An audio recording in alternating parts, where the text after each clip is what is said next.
Mi nombre es Florencio Heredia. Tengo 67 años, y mi propio hijo me dijo vete con tus recuerdos como si fueran basura que molestaba en su casa moderna.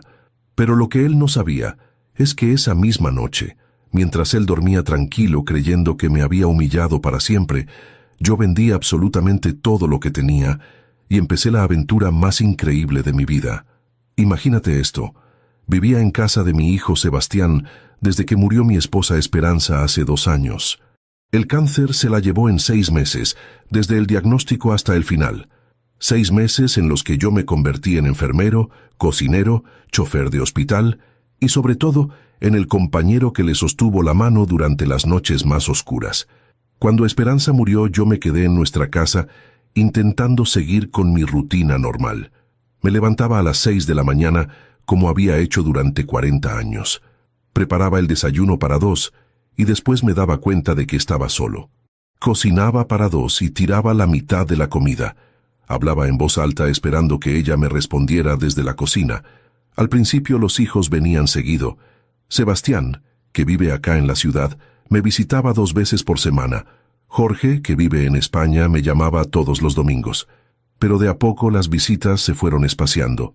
Las llamadas se fueron acortando, y yo me fui convirtiendo en esa preocupación familiar de la que todos hablan, pero nadie quiere hacerse cargo.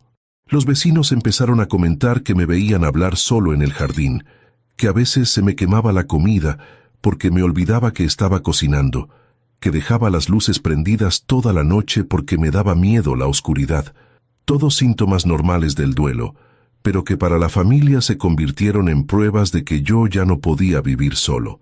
Sebastián me propuso mudarme a su casa. Al principio la idea me pareció buena. «Papá», me dijo, «no te podés quedar solo en esa casa tan grande. Vení a vivir con nosotros. Los chicos te van a hacer compañía y vos nos vas a ayudar con algunas cosas. Además, así no tenés que mantener una casa entera para vos solo». Era lógico. Mi casa tenía 4 dormitorios, 2 baños, un living grande, cocina amplia, jardín con parrilla. Demasiado espacio para un viudo de 65 años. La casa de Sebastián era más moderna, más práctica, con todas las comodidades. Y la posibilidad de convivir con mis nietos me emocionaba. Algunas cosas resultó ser muchas más de las que habíamos acordado. Además de cuidar a mis nietos mientras él y su mujer trabajaban, también terminé siendo el que limpiaba la casa, cocinaba para toda la familia, hacía las compras, pagaba varios servicios con mi jubilación y encima aguantaba que me trataran como si fuera un empleado doméstico que además pagaba por trabajar. Mi nuera Carla era especialmente cruel conmigo. Desde el primer día me hizo sentir que era un estorbo en su casa perfecta. Era una mujer de 35 años, profesional de marketing, obsesionada con la imagen y con aparentar un nivel de vida que en realidad no tenían. Para ella, tener un suegro viudo viviendo en casa arruinaba la estética moderna que quería proyectar. «Florencio, no dejes tus cosas tiradas en el living. Los chicos tienen amigos que vienen a visitarlos y no quiero que vean que acá vive un viejo». Viejo, así me decía, como si la edad fuera una enfermedad contagiosa. Como si mis 67 años fueran algo de lo que había que avergonzarse y esconder. Había reglas que nunca nadie me explicó, pero que fui descubriendo a medida que las violaba. No podía ver televisión en el living cuando venían visitas, porque era el espacio para recibir gente importante. No podía usar la parrilla del patio, porque estaba reservada para cuando ellos hacían asados con sus amigos. No podía invitar a mis amigos jubilados porque molestaban la tranquilidad de la casa moderna. Sebastián, que había sido un hijo cariñoso durante toda su juventud, se fue transformando en un extraño después de casarse con Carla. Empezó a tratarme como si mis conversaciones fueran aburridas, como si mis costumbres fueran anticuadas, como si mi sola presencia fuera una vergüenza para la imagen moderna que quería proyectar. El cambio había sido gradual, pero constante. Al principio me pedía consejos sobre trabajo, sobre crianza de los hijos, sobre problemas de pareja. Yo me sentía útil, valorado, parte importante de la familia, pero de a poco dejó de consultarme. Empezó a responder mis comentarios con monosílabos. Comenzó a usar esa cara de fastidio cuando yo contaba alguna anécdota. Lo que más me dolía era ver cómo había empezado a hablar de mí delante de sus hijos. Chicos, no molesten al abuelo que está cansado. Chicos, el abuelo no entiende estas cosas modernas. Chicos, vayan a jugar a otro lado que el abuelo necesita silencio. Como si yo fuera un enfermo mental que había que manejar con cuidado. Mis nietos, Tomás de 8 años y Sofía de 5, al principio estaban encantados de tener al abuelo viviendo con ellos. Venían a mi cuarto todas las noches para que les contara cuentos. Me pedían que les enseñara a hacer cosas con las manos, que les explicara cómo funcionaban las herramientas, que les hablara de cómo era la vida cuando yo era chico. Pero Carla empezó a interferir en esa relación también. Chicos, no molesten tanto al abuelo, él está acostumbrado a vivir tranquilo. Chicos, esas historias viejas los van a aburrir, mejor miren algo en la tablet. Chicos, el abuelo ya no tiene energía para jugar como antes, déjenlo descansar. Gradualmente, mis nietos se fueron alejando. No por maldad de ellos, sino porque los estaban entrenando para que me vieran como un estorbo, como alguien frágil que había que tratar con lástima, como un museo viviente que era interesante de visita, pero cansador de tener en casa permanentemente. Todo llegó al límite la semana pasada, cuando mis nietos cumplieron años con una diferencia de 3 días. Tomás cumplió 9 años el martes y Sofía cumplió 6 el viernes. Yo había estado preparando sus regalos durante meses, con todo el amor que puede poner un abuelo que vive para ver sonreír a sus nietos.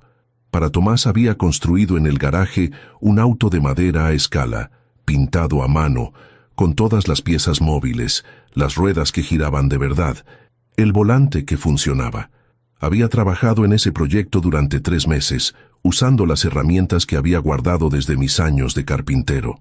Cada noche, después de que toda la familia se acostara, yo bajaba al garaje y trabajaba en silencio, lijando cada pieza hasta que quedara perfecta, probando cada mecanismo hasta que funcionara como un reloj. Era una obra de arte hecha con estas manos que ahora temblaban un poco, pero que todavía sabían crear belleza. Le había puesto hasta una bocina que sonaba de verdad cuando se apretaba el centro del volante. Los asientos estaban tapizados con cuero que había comprado en una marroquinería del centro. Los faros tenían pequeñas lamparitas que se encendían con una batería. Había incluso un pequeño compartimento en el baúl donde Tomás podía guardar sus tesoros infantiles. Para Sofía había tejido una muñeca de lana con vestidos intercambiables, cada uno de un color diferente, con botones brillantes y cintas de seda. Esperanza me había enseñado a tejer antes de morir, y yo había perfeccionado esa técnica pensando en el día que tendría una nieta. Durante las largas noches de insomnio después del funeral, en lugar de quedarme en la cama llorando, me sentaba en la mecedora del living y tejía punto por punto esa muñeca que sería mi regalo para Sofía. La muñeca tenía hasta zapatos diminutos que yo mismo había cosido a mano, calcetines de diferentes colores, un abriguito de invierno con capucha, un vestido de fiesta con lentejuelas y hasta una pequeña cartera hecha con retazos de cuero. Había pasado horas en las tiendas de mercería, eligiendo los hilos más suaves, los botones más bonitos, las cintas más brillantes. Cada detalle estaba pensado con amor. El día del cumpleaños de Tomás, organicé una pequeña fiesta en el patio. Me había levantado a las 5 de la mañana para preparar todo sin molestar a nadie. Colgué guirnaldas que había hecho con papel de colores, preparé una torta casera con forma de auto para hacer juego con su regalo, y hasta conseguí algunos globos que inflé uno por uno con mis pulmones de 67 años. Había preparado también un pequeño discurso para cuando le entregara el regalo. Quería explicarle que ese auto había sido hecho por las mismas manos que habían construido la casa, donde vivía su papá cuando era chico. Las mismas manos que habían arreglado sus bicicletas cuando se rompían. Las mismas manos que lo habían alzado cuando era bebé. Quería que entendiera que ese regalo no era solo un juguete, sino una conexión con la historia familiar. Estaba tan emocionado de ver la cara de mi nieto cuando viera el auto que había hecho para él, que casi no pude desayunar esa mañana. Me temblaban las manos de la ansiedad, pero era una ansiedad feliz, la ansiedad de alguien que está por dar una sorpresa maravillosa. Pero cuando llegó el momento de entregar los regalos, Carla apareció con una caja enorme de una juguetería cara. Era un auto a control remoto, importado, con luces y sonidos, que costaba lo que yo ganaba en 3 meses de jubilación. La caja era tan grande que había que cargarla entre 2 personas. Tenía una foto del auto en acción, con efectos especiales que parecían sacados de una película de Hollywood. Tomás abrió esa caja primero y se quedó hipnotizado con todos los efectos especiales. El auto tenía cámara incorporada, se conectaba al teléfono por Bluetooth, podía hacer piruetas imposibles, tenía luces que cambiaban de color, sonidos de motor real y hasta podía hablar con voz robotizada. Mi nieto gritó de emoción como si hubiera ganado la lotería. Después abrió mi regalo, miró el auto de madera que yo había hecho con tanto cariño, lo tocó por unos segundos con respeto y dijo algo que me dolió en el alma. «Gracias, abuelo, pero prefiero el otro. Este es muy simple». Y se fue corriendo a jugar con el auto a control remoto, dejando mi obra de 3 meses abandonada en la mesa, como si fuera un objeto sin valor. Carla se acercó a mí con esa sonrisa falsa que usaba siempre cuando quería parecer considerada, pero en realidad estaba siendo cruel. «Ay, Florencio, qué lindo detalle. Pero vos entendés que los chicos de ahora están acostumbrados a juguetes más modernos.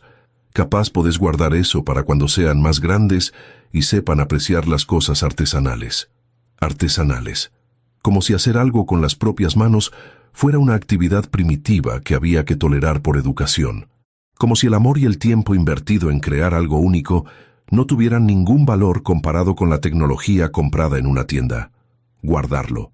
Como si fuera un objeto sin valor que había que esconder hasta que alguien tuviera la caridad de apreciarlo. Esa noche guardé el auto en mi cuarto y lloré por primera vez desde el funeral de Esperanza. No lloraba por el desprecio hacia mi regalo, lloraba porque me di cuenta de que estaba criando un nieto que ya no sabía valorar el esfuerzo, que solo se emocionaba con lo caro, lo importado, lo inmediato. El viernes se repitió la misma historia con Sofía. Carla le regaló una muñeca electrónica que hablaba, cantaba, caminaba y hacía piruetas. Era un robot con forma de muñeca que respondía a comandos de voz. Tenía aplicación propia en el teléfono. Podía aprender frases nuevas y hasta tenía inteligencia artificial básica. Mi muñeca tejida a mano quedó abandonada en un rincón después de que Sofía la miró con curiosidad durante apenas unos minutos, pero lo que más me dolió fue escuchar el comentario que hizo Carla cuando pensaba que yo no estaba cerca. Le dijo a una amiga por teléfono: «Ay, mi suegro le hizo una muñeca de lana a Sofía. Muy tierno, pero parece de los años 50. No entiendo por qué no compra cosas normales en las jugueterías como todo el mundo».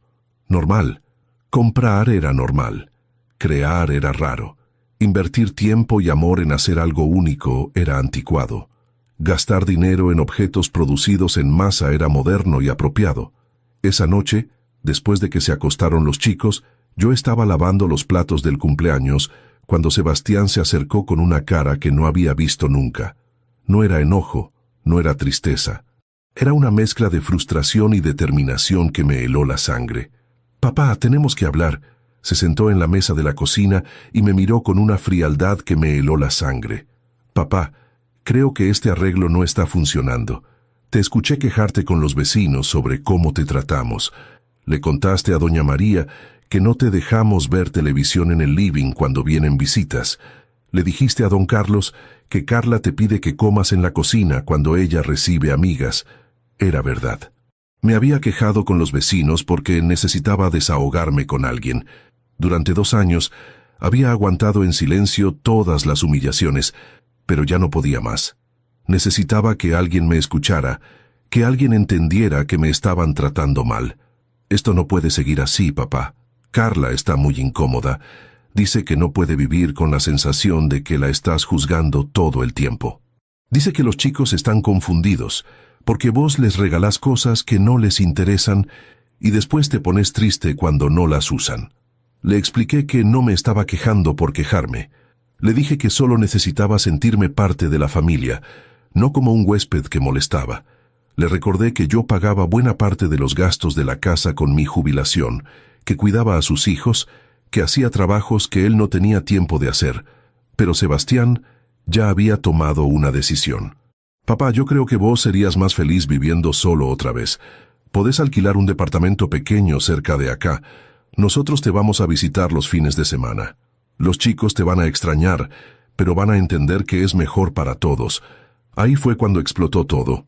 Le dije que no era justo que me echara después de 2 años de vivir ahí, de cuidar a sus hijos, de ayudar con todo.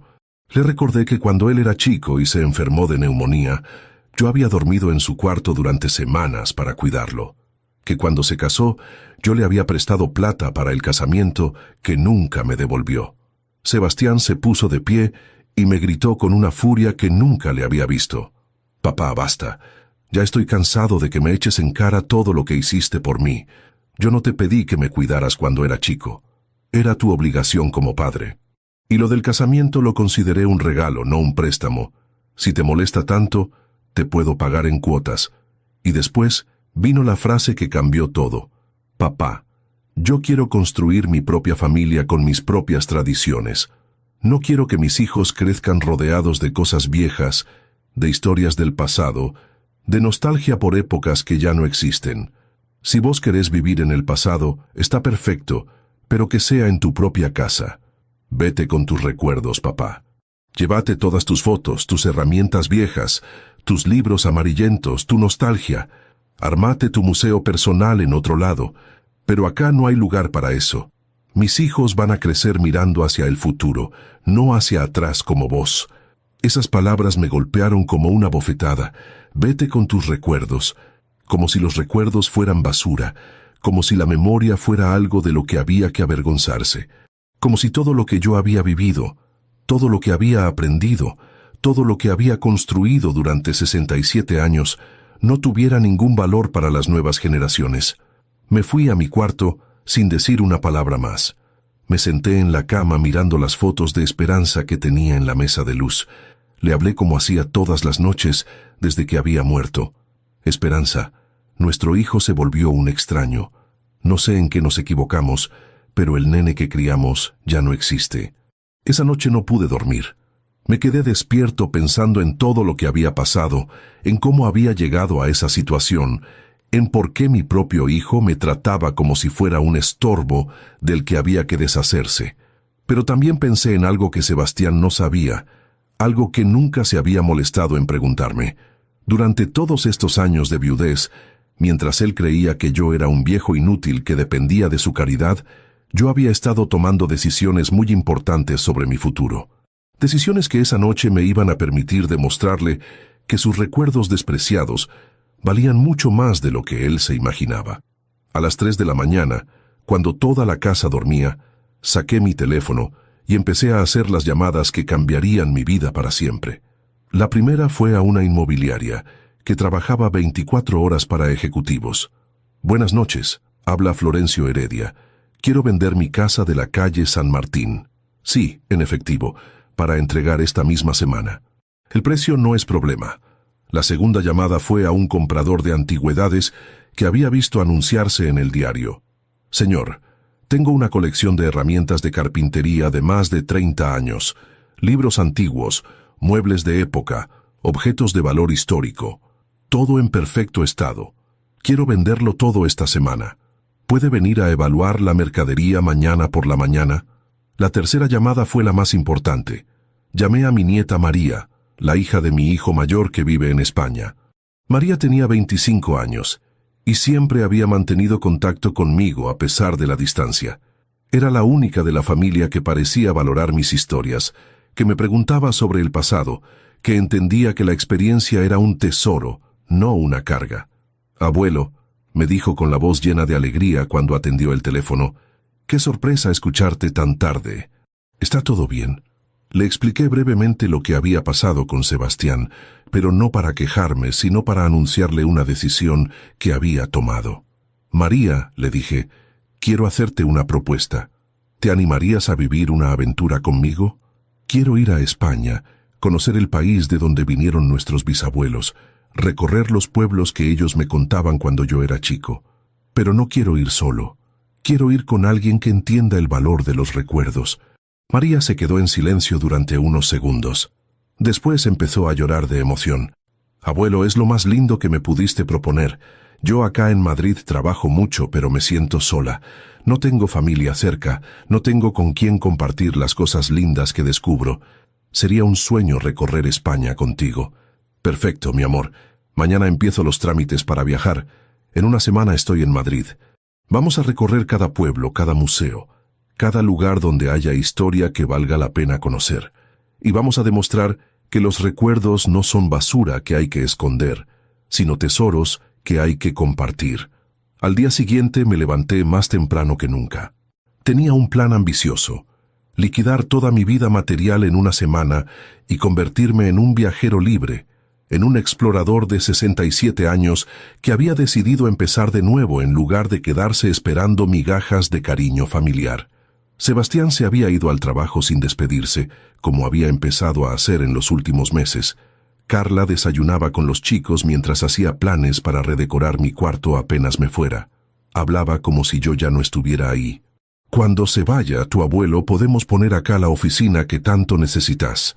O podríamos hacer un playroom para los chicos. A las 8 llegó el tasador de antigüedades. Era un hombre mayor, especialista en objetos de época, que inmediatamente reconoció el valor de lo que yo tenía. Don Florencio, me dijo después de revisar todo durante 2 horas, usted tiene cosas muy valiosas acá. Estas herramientas son de una época en que se fabricaban para durar toda la vida. Estos libros son primeras ediciones. Este reloj es una pieza de colección. Me ofreció una suma que me dejó sin habla. Era 5 veces más de lo que yo había calculado. Don Florencio, si me permite el comentario, usted podría vivir muchos años con esta plata sin necesidad de trabajar o de depender de nadie. Exactamente lo que necesitaba escuchar. A las 10 llegó la inmobiliaria.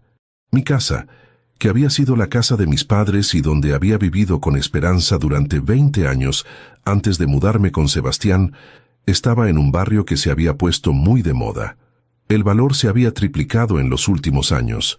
La agente me confirmó que podía venderla en una semana con una ganancia que me convertiría en un hombre económicamente independiente. Esa tarde, mientras Carla llevaba a los chicos al colegio, empecé a embalar mis pertenencias. Pero no con tristeza como ella esperaba. Embalé con la emoción de alguien que está por empezar la aventura más grande de su vida. Cada objeto que guardaba tenía una historia. La caja de herramientas que había heredado de mi padre cuando empecé a trabajar como carpintero a los 18 años. Los libros que había comprado con mi primer sueldo cuando descubrí mi pasión por la historia. Las fotos de mis viajes con esperanza por Argentina, cuando éramos jóvenes y creíamos que el mundo era infinito. Sebastián llegó esa noche y me encontró con todas mis cosas embaladas. «Papá, ¿qué estás haciendo?». Le expliqué que había decidido irme, pero no a un departamento cerca como él había sugerido. «Me voy a España, hijo. Me voy a vivir una aventura que debería haber vivido hace años». Se rió como si fuera una broma. «Papá, no seas ridículo. ¿España? ¿A tu edad? ¿Con qué plata? ¿Dónde vas a vivir? No conoces a nadie allá». Ahí fue cuando saqué los contratos que había firmado durante el día. El contrato de venta de la casa, el recibo de la venta de las antigüedades, el pasaje de avión que había comprado para el domingo siguiente. Sebastián leyó los papeles con una cara de incredulidad que se fue transformando en preocupación. «Papá, ¿vendiste la casa de los abuelos?». Esa casa tenía valor sentimental para toda la familia. Era nuestro patrimonio familiar. Ahí fue cuando le recordé sus propias palabras. «Sebastián, ayer me dijiste que te fuera con mis recuerdos porque no había lugar para ellos en tu casa moderna. Bueno, eso es exactamente lo que voy a hacer. Me voy con todos mis recuerdos a un lugar donde sean valorados. María me está esperando en Madrid. Ella sí entiende que la experiencia es un tesoro, no una vergüenza. Pero papá, no podés tomar una decisión tan drástica por una discusión familiar. Todos los padres e hijos tienen diferencias. Eso no significa que tengas que irte al otro lado del mundo. Es exactamente eso lo que significa, Sebastián. Significa que a los 67 años todavía puedo elegir cómo quiero vivir el resto de mi vida. Carla apareció en ese momento, y cuando se enteró de lo que estaba pasando se puso furiosa. «Florencio, esto es una locura. Usted no puede viajar solo a su edad. ¿Qué pasa si se enferma? ¿Qué pasa si le roban? ¿Qué pasa si se pierde en una ciudad extranjera?» Le expliqué que había estado planeando ese viaje durante años, que tenía contactos en España, que María me iba a acompañar en todo. Pero sobre todo, le expliqué algo que ella nunca había entendido. «Carla, yo viví la guerra. Trabajé desde los 14 años. Crié hijos solo cuando Esperanza se enfermó. Sobreviví a la muerte de mi esposa. Si pude superar todo eso, creo que puedo manejar un viaje a España». Los chicos aparecieron preguntando qué pasaba con todas las cajas. «Abuelo, ¿te vas a mudar?». Les expliqué que el abuelo se iba de viaje a conocer el mundo, que iba a mandarles cartas y fotos de lugares hermosos, que cuando volviera les iba a contar historias increíbles de sus aventuras. Tomás me preguntó si me iba porque él no había jugado con el auto de madera que le había hecho. Le dije que no, que me iba porque había descubierto que la vida era muy corta para gastarla con gente que no valoraba lo que uno tenía para ofrecer. «Pero abuelo», me dijo Sofía con lágrimas en los ojos, «yo sí valoro tu muñeca de lana. Está en mi cuarto y le puse nombre. Se llama Esperanza como la abuela». Esas palabras me llegaron al alma. La abracé fuerte y le prometí que desde España le iba a mandar más muñecas hechas por artesanos de diferentes países. El domingo por la mañana, Sebastián me llevó al aeropuerto en silencio. En el auto intentó una última manipulación. «Papá, si te vas así, los chicos van a crecer pensando que su abuelo los abandonó. Van a crecer sin conocer sus raíces, sin saber de dónde vienen». Le respondí algo que lo dejó callado el resto del viaje. «Sebastián, los chicos van a crecer sabiendo que su abuelo tuvo el coraje de empezar de nuevo a los 67 años. Van a aprender que nunca es tarde para perseguir los sueños, para valorar la experiencia, para elegir ser feliz en lugar de conformarse con migajas de cariño». En la puerta de embarque me despidió con un abrazo incómodo. «Papá, cuídate mucho. Llámame cuando llegues. Cuando estés listo para volver, tu lugar está acá». Lugar. Una palabra interesante. Durante 2 años había vivido en su casa, pero nunca había tenido un lugar realmente. El vuelo a Madrid fue mi primera aventura en décadas. Durante 11 horas tuve tiempo para pensar en todo lo que había pasado, en todas las decisiones que había tomado, en todo lo que venía por delante. No sentí tristeza, sentí una emoción que no experimentaba desde mi juventud, la emoción de lo desconocido, de las posibilidades infinitas. María me estaba esperando en el aeropuerto con un cartel que decía «Bienvenido, abuelo aventurero». Cuando nos abrazamos, los dos lloramos de emoción. «Abuelo», me dijo, «no sabes la alegría que me da tenerte acá. Vamos a vivir aventuras que vas a recordar toda la vida». Los primeros días en Madrid fueron de reconocimiento. María había alquilado un departamento pequeño pero acogedor en el barrio de Malasaña, lleno de historia y con gente de todas las edades. No era un gueto de viejos. Era un lugar donde la experiencia convivía naturalmente con la juventud, donde los recuerdos eran valorados como sabiduría, no despreciados como nostalgia. El departamento tenía 2 dormitorios, una cocina amplia con mesa para 4 personas y un balcón que daba a una calle llena de cafeterías y librerías antiguas.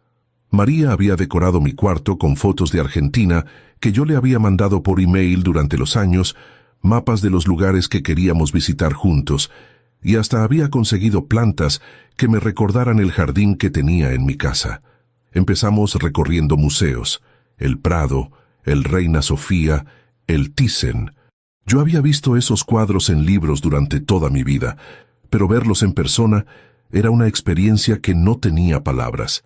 Estar parado frente a las Meninas de Velázquez, poder ver cada pincelada de Goya, caminar entre los Picassos como si fuera un privilegiado que había entrado al sanctum sanctorum del arte mundial.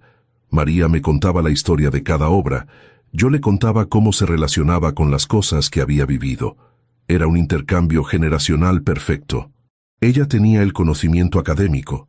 Yo tenía la perspectiva de alguien que había vivido lo suficiente para entender que el arte no es solo belleza, sino testimonio de épocas, dolor transformado en belleza, esperanza materializada en color. En el Museo Thyssen nos quedamos 3 horas solo en la sala de los impresionistas. María me explicaba las técnicas de cada pintor. Yo le contaba cómo esas pinturas me recordaban atardeceres que había visto en el campo argentino cuando era joven. Monet me hacía acordar a los reflejos del río donde iba a pescar con mi padre. Renoir me transportaba a los bailes de mi juventud, donde conocía a Esperanza. Después vinieron los viajes por España. Visitamos el pueblo en Andalucía, de donde había venido mi bisabuelo en 1890. Se llamaba Jimena de la Frontera, un pueblo blanco encaramado en una colina, con calles empedradas tan estrechas que apenas pasaba un auto. Encontramos la casa donde había nacido, una construcción de piedra de 2 pisos que ahora era un pequeño hotel rural. La propietaria, una señora de mi edad llamada Carmen, nos recibió como si fuéramos familia. Cuando le expliqué que mi bisabuelo había nacido en esa casa, se emocionó hasta las lágrimas. «Ay, señor Florencio», me dijo, «usted tiene cara de los Heredia. Su bisabuelo era hermano de mi tatarabuelo. Somos parientes lejanos». Hablamos durante horas con gente que recordaba historias de la familia. Había un señor de 80 años, don Antonio, que tenía documentos familiares guardados en una caja de zapatos. Me mostró certificados de bautismo, cartas que mi bisabuelo había mandado desde Argentina, hasta fotos de la época. Era como completar un rompecabezas de la historia familiar que había quedado incompleto durante décadas. Don Antonio me contó que mi bisabuelo había sido carpintero en el pueblo antes de emigrar. Había trabajado en la construcción de la iglesia local. Había hecho muebles para varias familias. Había sido respetado por su habilidad con las herramientas. Escuchar eso me llenó de orgullo, porque entendí que la pasión por trabajar con las manos venía de muy atrás en la familia. Me llevó al cementerio del pueblo y me mostró las tumbas de mis antepasados, abuelos de mi bisabuelo, tíos que nunca emigraron, primos que se quedaron en España. Cada lápida era una historia, cada fecha era una vida que había contribuido a que yo existiera. María tomó fotos de todo para que lleváramos esos recuerdos de vuelta a Argentina. Recorrimos Galicia, de donde venía la familia de Esperanza. Visitamos Santiago de Compostela, caminamos parte del camino francés, conocimos las tradiciones que mi esposa me había contado, pero que nunca habíamos podido vivir juntos. En cada lugar había algo que me recordaba a ella, como si hubiera estado caminando conmigo todo el tiempo. En Santiago de Compostela entramos a la catedral justo cuando empezaba la misa del peregrino. Ver a gente de todas las nacionalidades y edades rezando juntos, compartiendo la emoción de haber llegado después de caminar cientos de kilómetros, me hizo entender que la búsqueda es más importante que el destino. Que emprender un viaje a los 67 años no era una locura, sino una peregrinación hacia uno mismo. Caminamos 15 kilómetros del camino francés, desde Sarria hasta Portomarín.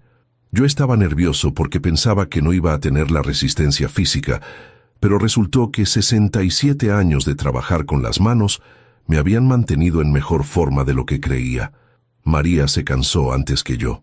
«Abuelo», me decía riéndose, «vos tenés más energía que yo». Durante esa caminata conocimos a peregrinos de todos los países. Un alemán de 75 años que había empezado a caminar después de quedar viudo. Una japonesa de 50 años que había dejado su trabajo corporativo para hacer el camino. Una pareja de franceses jubilados que llevaban 10 años haciendo tramos diferentes del camino cada verano. Todos tenían historias de reinvención, de decisiones valientes, de vidas que habían cambiado dirección después de los 50. Escucharlos me confirmó que yo no era el único que había decidido empezar de nuevo en la tercera edad, que había toda una generación de personas mayores que se negaban a resignarse a vivir de recuerdos y habían elegido crear recuerdos nuevos. En Valencia, aprendí a hacer paella con un chef llamado Pepe, que había heredado la receta de su abuela. Tenía un restaurante pequeño cerca del mercado central, donde todavía cocinaba con leña como se hacía tradicionalmente. Me enseñó que la paella no es solo una receta, es una ceremonia, una manera de unir a la familia alrededor del fuego y la comida. Pepe tenía 60 años y me contó que había aprendido a cocinar viendo a su abuela cuando era niño.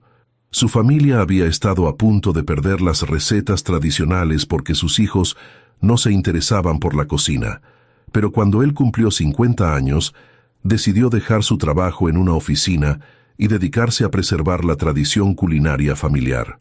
Me enseñó a elegir el arroz correcto, a calcular los tiempos de cocción, a reconocer cuando la paella está lista por el sonido que hace en el fuego. Cocinamos juntos durante toda una tarde y al final me regaló una paellera pequeña para que pudiera practicar en Argentina. Un hombre que acababa de conocer me trataba con más respeto por mis conocimientos que mi propia familia. En Sevilla conocí a un artesano que me enseñó técnicas de carpintería que no se usaban en Argentina.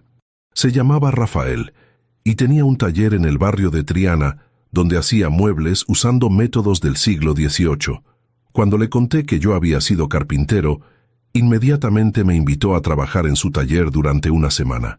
Rafael me mostró técnicas de ensamblaje que yo no conocía, maneras de tratar la madera que habían sido secretos familiares durante generaciones. Me enseñó a hacer incrustaciones de maderas diferentes, a crear efectos de textura usando herramientas que él mismo fabricaba. Era como estar en una universidad de carpintería que funcionaba igual que hace 300 años. Al final de la semana, Rafael me pidió que hiciera una pieza usando las técnicas que había aprendido. Elegí hacer un cofre pequeño con incrustaciones geométricas, algo que Sofía pudiera usar para guardar sus tesoros cuando volviera a Argentina. Trabajé durante 3 días en esa pieza, con la misma concentración y amor que había puesto en el auto de madera para Tomás. Cuando terminé el cofre, Rafael me dijo algo que nunca voy a olvidar. «Florencio, usted tiene las manos de un maestro carpintero. Este cofre es una obra de arte que va a durar 100 años. Su nieta va a poder dárselo a sus hijos y ellos a los suyos. Eso es inmortalidad». En Barcelona visité la Sagrada Familia y entendí que algunas obras maestras necesitan generaciones para completarse, como la sabiduría de una familia. Gaudí sabía que no iba a ver terminada su obra, pero empezó de todas maneras porque confiaba en que otros continuarían su visión. Eso es exactamente lo que yo estaba tratando de hacer con mis nietos. Plantar semillas de valores que tal vez ellos no entenderían hasta ser adultos. Dentro de la Sagrada Familia había una exposición sobre los artesanos que habían trabajado en la construcción durante más de 100 años, hombres que habían dedicado toda su vida a tallar una sola columna, maestros que habían pasado décadas perfeccionando una técnica específica. Me quedé horas mirando las herramientas que habían usado, las maquetas que habían construido, los planos que habían dibujado a mano. En el Museo de la Sagrada Familia había testimonios de algunos artesanos ancianos que todavía trabajaban en la obra. Uno de ellos, de 82 años, decía en un video: «La gente me pregunta para qué sigo trabajando si nunca voy a ver la obra terminada. Yo les contesto que trabajo para las generaciones que vienen, para que tengan algo hermoso que admirar, para que sepan que hubo gente que creyó que valía la pena esforzarse por la belleza». Ese testimonio me llegó al alma, porque entendí que eso era exactamente lo que yo había estado haciendo toda mi vida. Trabajar para las generaciones que venían, crear cosas que duraran más allá de mi tiempo, transmitir conocimientos que otros podrían usar cuando yo ya no estuviera. Y mi familia había interpretado esa dedicación como nostalgia inútil. Durante todos estos meses, Sebastián me llamaba una vez por semana. Al principio eran llamadas llenas de reproches disfrazados de preocupación. «Papá, los chicos te extrañan. ¿Cuándo pensás volver? Papá, Carla dice que hiciste mal en vender la casa de los abuelos.